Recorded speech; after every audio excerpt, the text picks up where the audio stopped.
Kami mengajak kepada seluruh orang tua yang ada di penjuru dunia, kepada orang-orang Indonesia, ajari anak-anak agama Islam.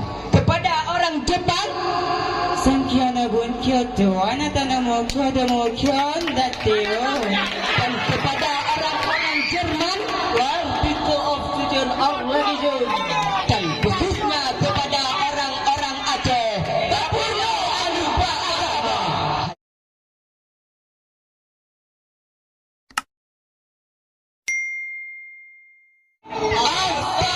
Assalamualaikum warahmatullahi wabarakatuh. Waalaikumsalam warahmatullahi wabarakatuh. Alhamdulillahilladzi anzalal Qur'an hudan linnasi wa bainatin minal huda wal furqan. Asyhadu an la ilaha illallah wahdahu la syarikalah wa asyhadu anna Muhammadan abduhu wa rasuluh. Amma ba'd. Yang mulia dan kami hormati kepada walid ma'a keluarganya, yang mulia dan yang kami hormati kepada abah dan abi ma'a keluarganya, yang kami muliakan dan kami hormati kepada seluruh dewan guru, dan yang kami cintai kepada seluruh santri dayah Nahdlatul Ulum. Hadirin Dewan Hakim yang kami muliakan, tahun 1990 di markas besar PBB diadakan konferensi terbesar dunia yang dihadiri oleh para pembesar-pembesar dunia, termasuk Michael Heck, McHenry Tater, Cergebus, dan pembesar-pembesar lainnya. Agenda yang mereka bahas adalah dunia anak-anak. Mengapa mereka membahas dunia anak-anak? Bukankah industri, ekonomi, teknologi, senjata kimia, dan masalah-masalah besar lainnya harus dibahas? Jawabannya hadirin, industri, ekonomi, teknologi, senjata kimia berbahaya bila tidak diarahkan. Akan tetapi sungguh lebih berbahaya lagi bila anak-anak, remaja, pemuda tidak dibina, tidak dididik, dan tidak diisi dengan nilai-nilai agama. Mendidik atau membina seorang anak merupakan salah satu kewajiban bagi kedua orang tua. Dengan figur seorang ayah yang berwibawa dan bijaksana, dengan profil seorang ibu yang penyantun, lembut, serta dapat membesarkan anak-anaknya dengan buayan kasih sayang. Inilah yang dinamakan dengan keluarga adalah sekolah yang pertama dan paling utama. Dengan peran seorang ibu yang memiliki tanggung jawab atas moral kehidupan anak-anaknya, serta seorang ayah selaku kepala rumah tangga yang bertanggung jawab di dunia, lebih-lebih di akhirat kelak di hadapan Allah Subhanahu wa Ta'ala. Maka keluarga dan pembentukan karakter anak bangsa merupakan pembahasan yang akan kami kaji pada kesempatan kali ini dengan landasan Quran surah At-Tahrim ayat 6. A'udzu billahi minasy syaithanir rajim.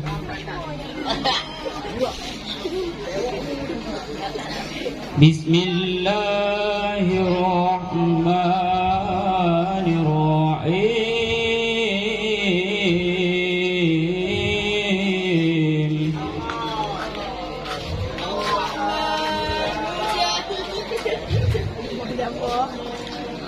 Ya ayyuhalladzina amanu qu anfusakum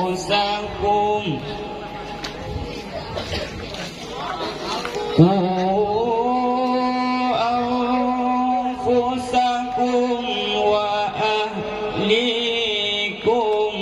نارا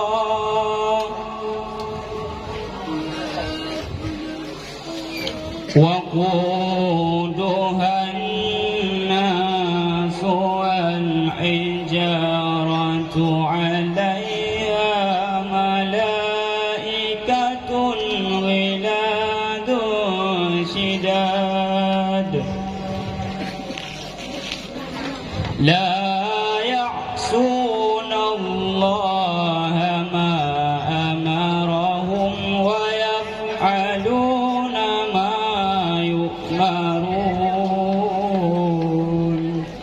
Kami berlindung di bawah lindungan-Mu ya Allah dari bisikan syaitan yang terkutuk, dengan menyebut asma-Mu ya Allah yang maha pengasih, maha penyayang.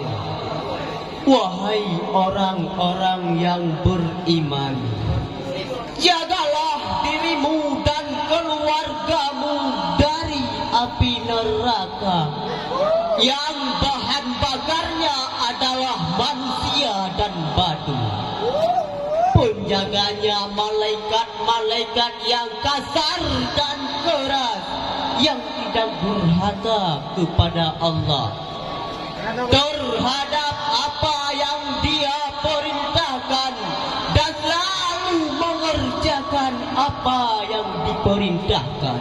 Hadirin Dewan Hakim yang kami muliakan, demikianlah penegasan Allah tentang mendidik seorang anak dengan redaksi kalimat amar atau perintah yang terangkai dalam kalimat ku anfusakum wa ahlikum, mewajibkan kepada kita agar menjaga diri kita dan keluarga kita dari api neraka, baik neraka dunia ataupun neraka akhirat.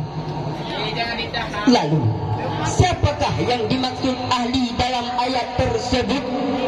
Para ulama tafsir bersepakat yang dimaksud dengan ahli dalam ayat tersebut adalah anak dan istri.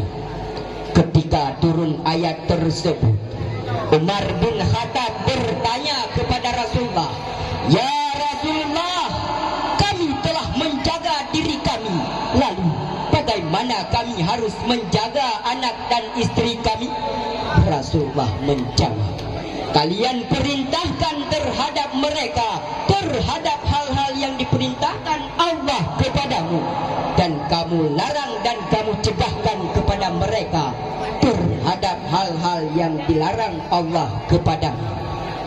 Muhammad Faudul Azim, seorang tokoh pendidikan anak, mengatakan, jika anak-anaknya dibesarkan dengan buayan kasih sayang, penuh pengertian serta kasih sayang, maka perkembangan seorang anak cepat tumbuh dewasa, pintar secara akhlaknya, pintar secara fisiknya, serta dia berwibawa besar dalam menghadapi tantangan kehidupan. Hadirin Dewan Hakim yang kami muliakan, dalam hal membangun anak menjadi sukses merupakan kesuksesan seorang ibu dalam membangun agama ini. Kegagalan ibu dalam membina anaknya merupakan awal kehancuran bangsa ini. Mengapa demikian? The youngest today is the leader of tomorrow. Sekarang mereka adalah anak-anak, esok hari mereka adalah pemimpin-pemimpin bangsa. Untuk itu, seorang ibu bukan hanya dituntut untuk mampu mendidik seorang anak-anaknya, tapi dia harus mau mendidik anak-anaknya. Sebab di era globalisasi ini sudah banyak ibunya sarjana, bapaknya sarjana, namun anaknya dibesarkan dalam buayan kasih seorang pembantu yang papa tiada berdaya intelektual.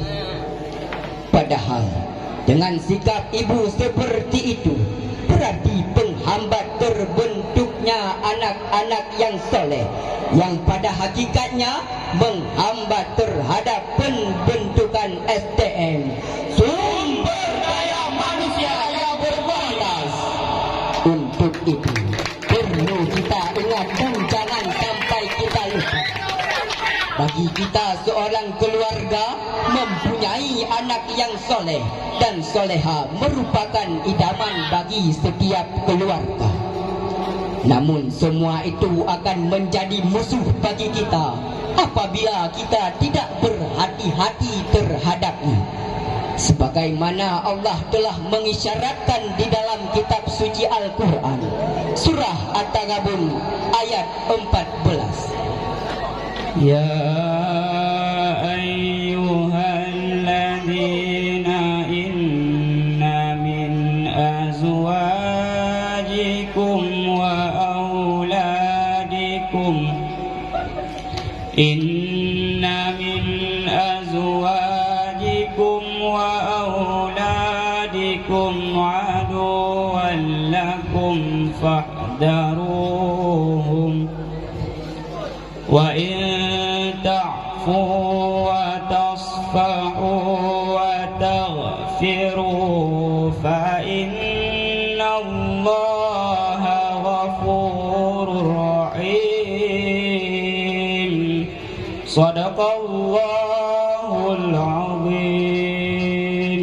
Wahai orang-orang yang beriman, sesungguhnya di antara istri-istrimu dan anak-anakmu ada yang menjadi musuh bagimu. Maka berhati-hatilah kamu terhadap mereka, dan jika kamu maafkan dan santuni serta ampuni, maka sungguh Allah Maha Pengampun, Maha Penyayang.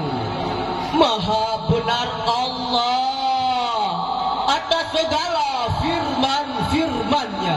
Hadirin Dewan Hakim yang kami muliakan, dari ayat tersebut mari kita fokuskan kepada kalimat aduun mempunyai makna musuh bagi kita.